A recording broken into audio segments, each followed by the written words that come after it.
gelar perkara khusus sudah dilakukan dan masih dari TPUA dan Roy Suryo dan kawan-kawan masih juga kekeh untuk meminta Jokowi memperlihatkan ijazahnya dan juga meminta Jokowi untuk hadir. Abang sendiri melihat dari sisi praktisi hukum seperti apa? Jadi kalau kita bicara gelar perkara khusus, itu benar-benar khusus. Yang datang juga orangnya khusus semua. Jadi kita nggak hadir, kita bukan orang yang terlibat kan, sehingga kita nggak tahu isinya apa gelar perkara khusus. Tapi mengenai kewajiban seorang Jokowi untuk hadir dalam gelar perkara khusus, jawabannya tidak wajib karena sudah diwakilkan oleh kuasa hukumnya. Mengenai kewajiban seorang Jokowi harus menunjukkan ijazah aslinya, jawabannya tidak wajib karena di sana bukan tempatnya. Gitu. Jadi di sana hanya tentunya ketika ada gelar perkara khusus adalah hanya mengatur atau mengelola atau mencermati mengenai paradigma perkaranya. Gitu.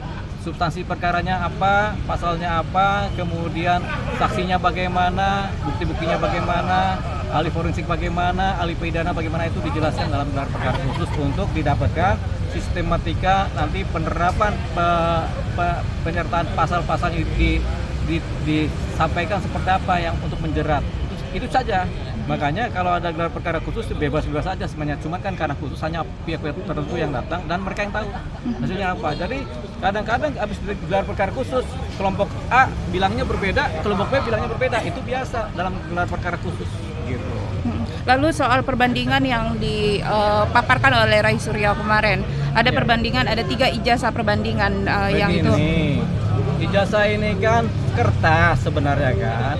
Kalau Roy Suryo itu kan melihat ijazah secara digital, ada digital dianalisa lewat kacamata digital. Padahal itu kan kertas. Kertas itu kan butuh karbonnya, butuh forensik kertasnya bagaimana, butuh tanda tangannya, tintanya bagaimana. Kan itu yang harusnya dianalisa, bukan perbandingan digital. Nah, Roy Suryo ahli apa? Anggaplah kita anggap dia ngerti mengenai digital. Tapi kan ini bukan persoalan digital, ini kan persoalan fisik, analog, gitu. Itu persoalannya di situ. Jadi dia nggak berwenang sebenarnya juga untuk menjustifikasi sesuatu yang sifatnya analog dalam posisi digital. Karena digital itu kan dilihat, diedit bisa. Kalau analog kan harus kertasnya. Gitu. Nah, kertasnya belum disampaikan belum oleh Jokowi, jawabannya kan belum. Karena kan nggak ada kewajiban menyampaikan kertas fisik dari ijazah. Bang, tapi untuk pemeriksaan sebelumnya itu kan memang Mbak Rizky menerima ijazah asli, Bang. Tapi yang dipaparkan pada saat press conference sebelumnya itu adalah hasil fotokopi gitu. Jadi Roy Suryo merasa itu yang ijazah asli yang ditunjukkan itu yang ingin dilihat. Nanti itu kan adanya di persidangan kalau ijazah asli mah, bukan di dalam gelar perkara khusus. Kan itu kan belum tentu disita juga, masih dipegang-pegang sama yang punya kan. Ini persoalan ijazah kan gampang aja. Sebenarnya kita semua punya ijazah nggak sih? Ya kan kita punya. Terus ada yang nanya nggak ijazah kita digadang-gadang sampai ke baris krim? Nggak ada. Ini orang keterlaluan aja. Ijazah satu orang digadang-gadang diminta-minta. Sementara kita di sini kan ijazahnya banyak. SD, SMP, SMA. Kenapa nggak dicek ijazah TK kita bagaimana? Kan begitu kan? Tapi kan nggak ada. Kan emang nggak wajib orang menunjukkan ijazah itu. Begitu. Cuman karena orang ini tendensius, pretensinya negatif, ada kepentingan politik, ada kepentingan ekonomi, ada kepentingan hukum juga, ya udah mereka kejar itu terus dengan alasan Jokowi seorang presiden dan mantan presiden, padahal nggak wajib. Harusnya kan yang dikejar tuh Pak Prabowo Subianto tuh ijazahnya mana? Itu kan lebih fair karena masih menjabat kan begitu. Ini udah nggak menjabat juga, orang juga udah santai-santai di Solo sana, begitu. Jadi ini tendensius sifatnya, tapi nggak apa-apa, ya. Cuman kan buang-buang waktu. Bang, kalau menurut Abang setelah melihat daripada interview atau wawancara atau sebagai peneliti ada itu asli apa nggak sih? Atau nggak bisa memastikan juga gitu ya? Nah, sebenarnya karena nggak wajib tadi kita nggak bisa memastikan asli palsu, tapi ya kita berkeyakinan ini asli. Karena apa? Karena lembaga perguruan tingginya udah bilang ini asli. Masa kita dari UI kita bilang palsu, pas UI bilang ini asli kok, si Diolipak lulusan UI, mau bilang apa?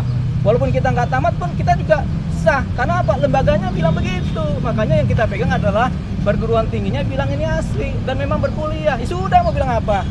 Ya masa kita kuliah di ISIP, orang ISIPnya sendiri kamu bilang ini asli, terus kita bilang enggak, kan gitu. Yang bodoh siapa? Ah, itu jawab sendiri kalau itu pertanyaannya.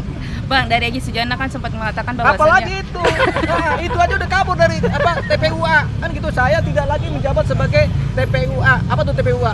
Tim Pembela Ulama aktivis. Nah dia aja bilang saya sudah tidak lagi menjabat, sudah berhenti. Kan begitu kemarin dia juga ngomong. Terus mau dia apakan lagi? Makanya jawabannya nggak mutu. Bang, tapi kan Tapi- harusnya Tapi dari Aji Sujana sendiri kekeh nih Bang akan mengejar terus nih sampai dia Ya memperlihatkan gimana dia ijazah. kan lagi sakit juga, masa mau ngejar-ngejar, nggak usah lah. Jokowi kabur dia susah ngejarnya, percaya deh. Gitu. Pokoknya jaga kesehatan Bang Eki Sujana supaya cepat sembuh, supaya sehat lagi, supaya bisa berkarya. Itu kan doa yang paling bagus dibanding dia harus ngejar-ngejar. Orang dia lagi sakit mah ngejar gimana caranya? Ya. Bang, tapi kan Rismon sendiri kan sempat bilang ya bahwa seharusnya itu Jokowi dan pihak UGM-nya itu harusnya hadir untuk meyakinkan. Nggak bisa, karena nggak wajib. Itu kan pikiran dia. Jangan memaksakan pikiran diri sendiri kepada orang lain. Sesuatu yang tidak wajib tidak bisa Tapi Bang, dipaksa. kalau misalkan publik tidak meyakinkan, walaupun misalkan harusnya meyakinkan publik atas Ya itu polemik publik ini. yang mana? Wong kita aja yakin kok. Publik yang mana? Wong kita aja udah biasa aja. Uang perguruan tinggi udah bilang asli, mau bilang apa? Ya kan? Itu publik dia kan, bukan publik kita. Publik kan banyak. Oke Bang, ini mungkin terakhir dari saya Bang atau dari mana ya?